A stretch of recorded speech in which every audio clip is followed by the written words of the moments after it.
Alright guys, this is the next morning, and we did have some wicked storms yesterday afternoon, but I was able to get out and get my other starts fertilized, as well as the up pots that I did yesterday. You can see they're starting to look all happy in their new pots. Boy, that's the parsley and the cilantro. There's some of it still kind of hid in there, but doing all right. And those are the collards. That little guy, he's pretty happy. So, and this, oh, that spinach looks pretty good. And this is my kale. So yeah, I think this is going to be pretty good. These are the Swiss chard, and these are the salad mix from M.I. Gardener. And I'm real thrilled with this. I think all this is looking really good. Hi guys, this is Sewing Bag. It's Brandy. We're out in the greenhouse today, and a couple weeks ago I did my fall starts, and several of them I planted in like 2.5 inch color pots, and the other ones I actually did in a 72 cell tray. And the ones in the 72 cell tray are pretty much root bound. They need to be up potted because I'm not ready to put them out in the garden yet. I still want to wait a couple weeks because these are cool weather crops and it's going to be 90 today. So they're safe under the shade cloth being in my greenhouse, but they need more space. And so that's what I'm going to be doing today. I'm going to up pot. Now my other ones are doing well. I've had a couple that something has munched on a couple of my beet leaves. I mean, this is open air. I have both sides open so bugs and things, you know, can get in here. Most of it looks fine. I do need to fertilize. I won't fertilize in the morning, but I will fertilize this evening. I'll come and give them all a shot of fertilizer to help them. But for right now, I just want to go ahead and start up potting. I'm going to be up potting some collard greens, cilantro, some flat leaf parsley. I believe I got some spinach. My lettuces didn't come up other than the salad bowl lettuce from M.I. Gardener, some Swiss chard, and it looks like some kale. So I'm gonna start working on that now, and I'll show you how to get this done. It's super easy, and all I'm using this time, I'm not using a seed starter mix. I am just using a potting soil mix, and anything you can get. You know, it is an organic one, but that you can get. I'm telling you, some of the best, I think, potting mix I got this year, and the best price was at Aldi's. Now I haven't seen it for the fall, but it was in the spring. We got some of that. This is actually, I think, a Bonnie. I think it's Bonnie something that we got. I think we got it at Home Depot, or maybe Tractor Supply. I don't remember. But anyway, it's just a potting mix is what I'm gonna up pot these in. And so anyway, let me get the camera turned around so you can see how to do this. So these are the plants. You can see these are kind of limp. They need an up pot. And you can see how the other ones, they're doing well. See, they're standing up. They have enough space for now. And that's my basil plant I got from Lidl. I put it out here so it could get used to the weather because it was indoors. And it looks pretty good so far. It's been out here for a day and a half. And I will get that planted in the ground soon, probably by this weekend. But anyway, so let's get to up potting. Okay guys, so you can see I have my tray. I have my little, these are 2.5 Gardener Supply pots, and these are you can get them in black, and then they have the colors. I think they have like spring. This is from the spring. I think they have a fall or summer collection. I don't know if they come out with a fall. But I bought an abundance of these. These are heavy duty. I love these, and I love that they're color coded because I can put one like popsicle stick, like this one says collards, and I can just put my collard row, and I don't have to label each cup. I labeled each cup in the spring. It took forever, and it didn't matter because I ended up doing, especially with my tomatoes, I ended up doing so many volunteer suckers that I rooted for like a second route for the ones that didn't make it, that there's so many in my garden. I'm not sure what it is. I know kind, like if it's yellow, then I know it's got to be one of these two kinds because those are the only yellow tomatoes I grew. But the majority of them are red, pinkish, that kind of thing. And so some of them have been harder to tell, well, which sucker did this come from? And so we did put tags out when we planted originally, but like I said, when I started rooting suckers, I kind of lost track of what was what. And so I'll have to do better on that next year. I mean, not that it's a huge deal, but for seed saving, because some of the ones I grew were hybrids and some of them were heirloom. And some of the heirlooms you can tell just because of their shape and stuff like that. But I need to kind of figure out a better way of doing that. Anyway, so I have my bucket of soil, and I'm just going to put some soil in this cup, because I want to put some soil in the bottom of each of these cups to make it a little bit easier as I'm transplanting. And I will tell you, when you transplant, they're going to be kind of like, what? And normally I would tell you not to do this in the morning, but in the evening, because it'll be easier on them. It is in the morning, but because I have my greenhouse, they're under shade cloth. I'm okay with doing it right now, and this is just what I have available to do. I have a few minutes.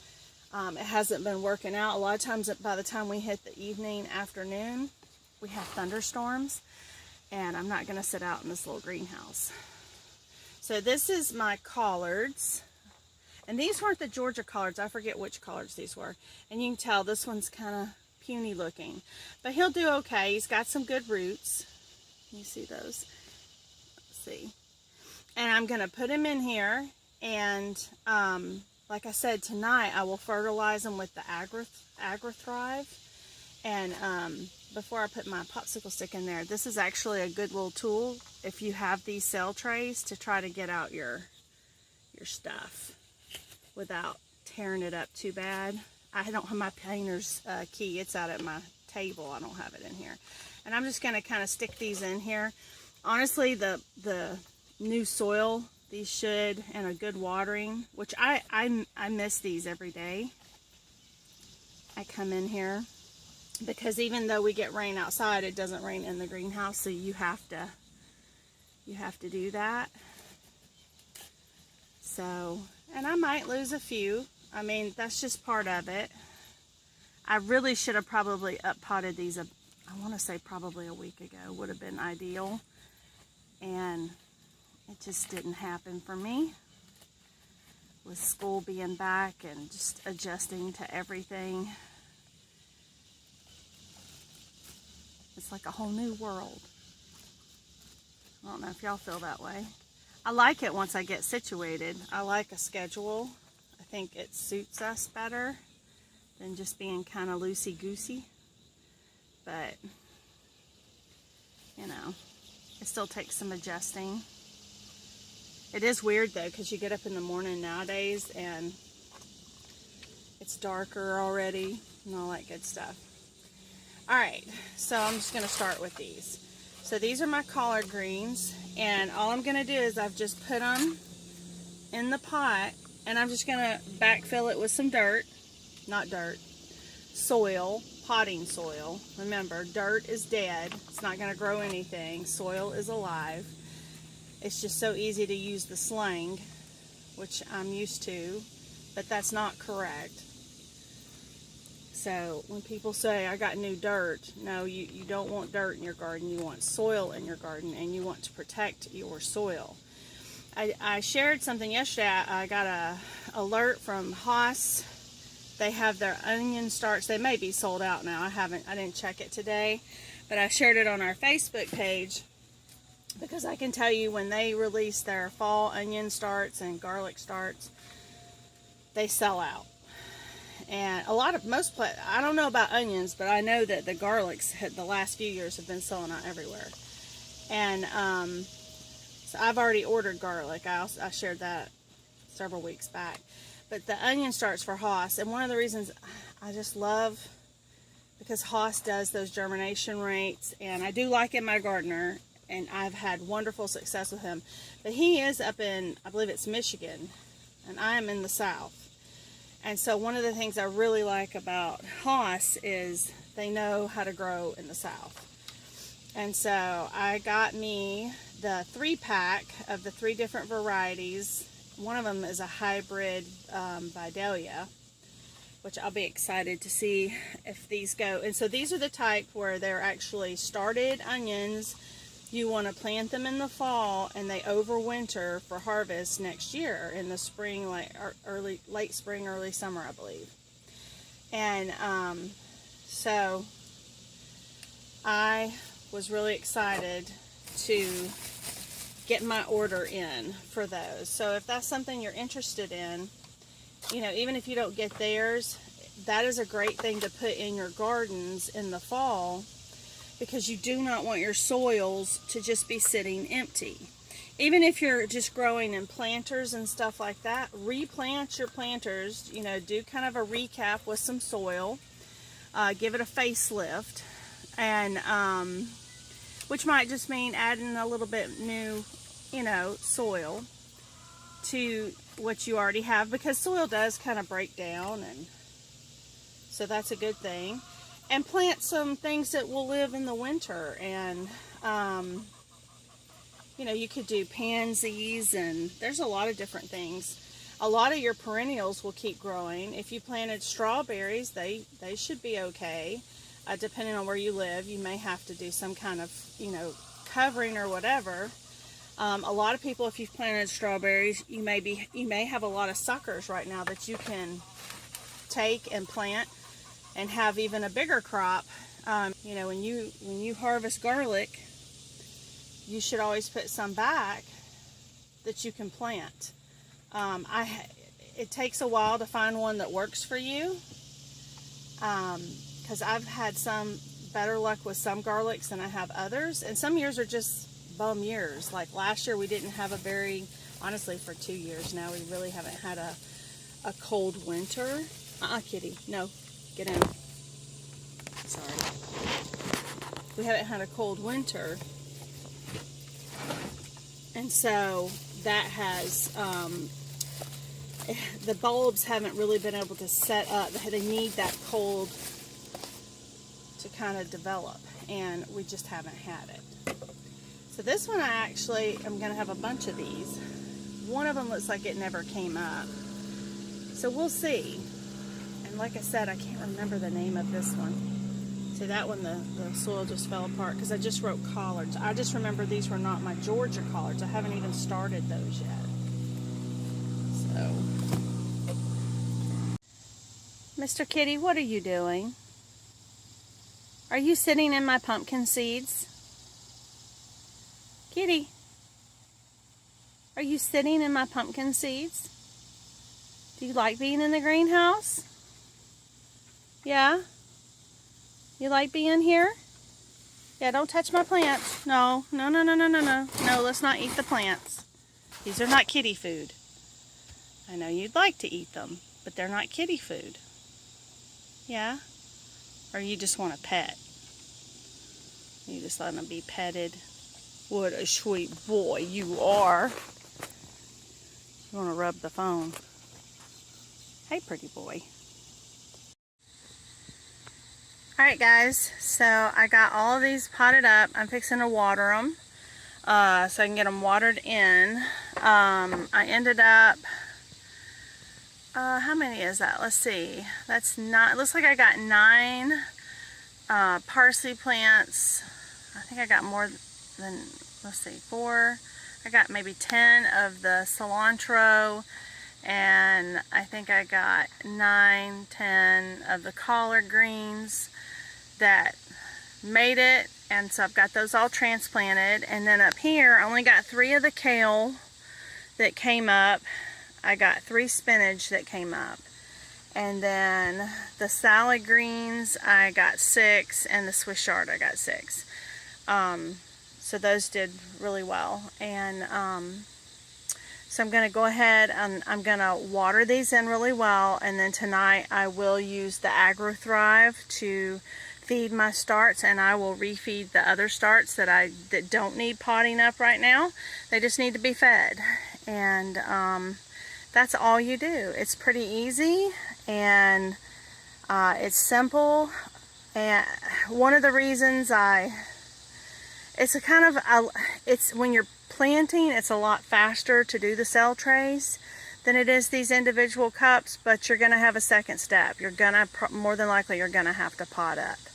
Now, if I would have planted them a little bit later, I probably could have got away with not potting them up because it would be cooler outside, and I could have just put those little tiny little plugs into beds and stuff. But because I started when I did to get a good jump, I needed to pot up. Now, of course, in your spring, when you're doing spring seeds, you definitely have to pot up. So those are just things to keep in mind if you are getting any kind of supplies for either fall planting, or even if you're looking to next spring.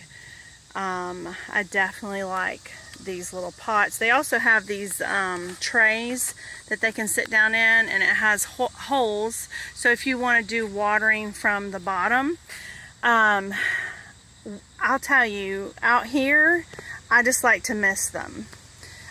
When I seed start, I make sure my soil is nice and moist and really gives the plant all it needs. But after that, I just mist, and I haven't had any problems.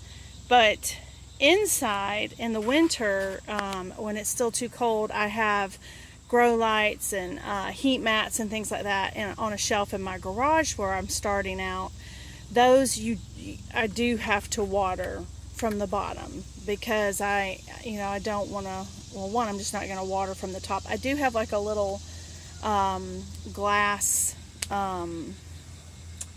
mister kind of thing, so, and I have a little fan. I set them up to help them to be strong plants and stuff like that, but I typically bottom feed and water when it's inside. But out here in the greenhouse, I don't have to do that. I can just do the misting over the top, and keeps them moist, and a lot of that will go drip down into the bottom tray and hold it there so the roots can take it up.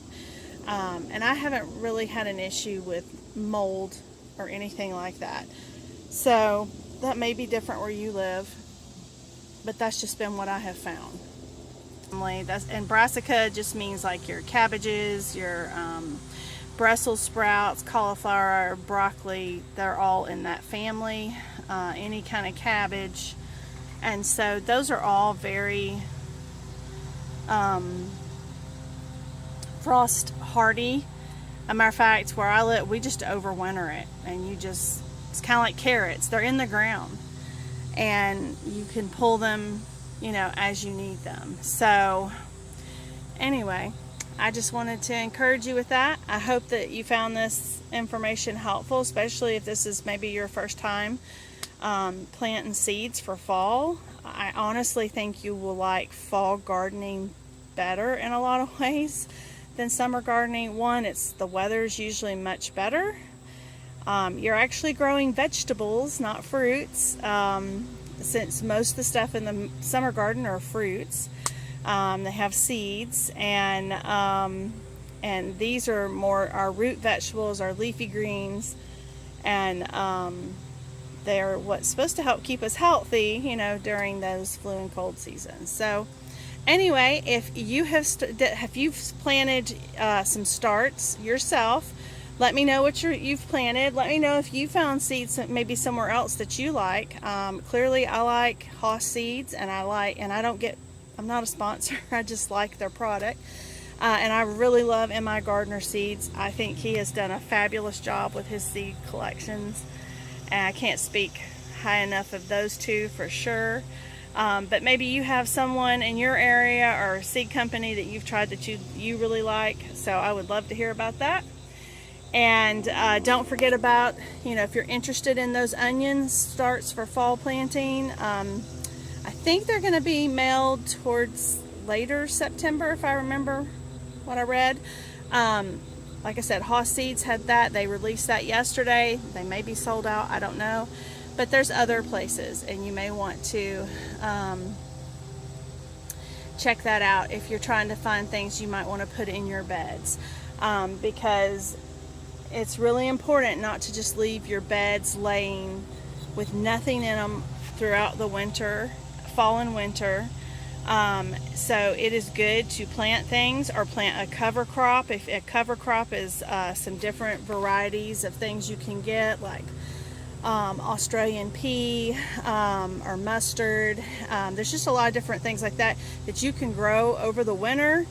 They have cover crop just for winter, fall and winter, and then you kind of can chop it down in the spring and let it work its way before you're going to plant a few weeks, and all that's going to be nutrients into your soil, which is really good for it. And it means that there's something there for your soil to feed on with the roots and all the microbes and all that stuff throughout the fall and winter months, because there's still things going on in your soil.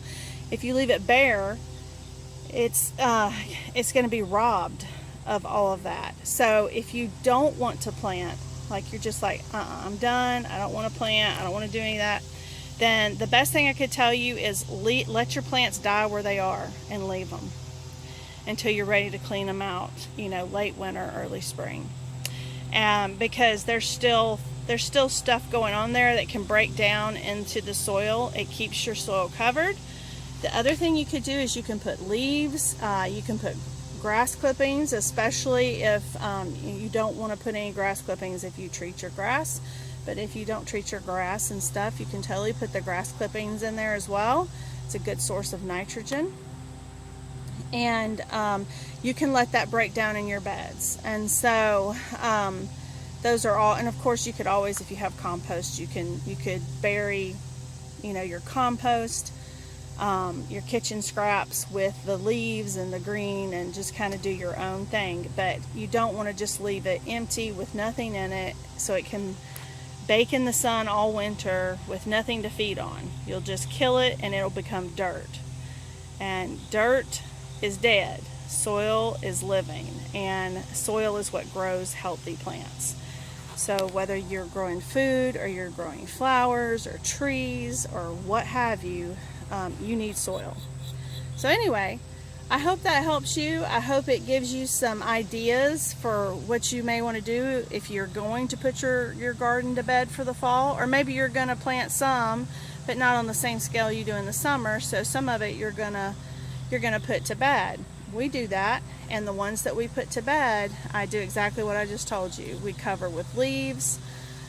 We put our chicken compost and let that just kind of have fun all winter. Sometimes we've done grass clippings. We don't usually bag our grass when we cut it, so we're not as big on that. But definitely do the other things. And like I said, you could totally do cover crop, and that's just plant it, set it and forget it kind of thing until you're ready to start getting your beds ready for spring planting. So anyway, I hope you found this helpful. I hope you have a wonderful day, a blessed day, and I'll catch you next time. Thanks so much. Bye.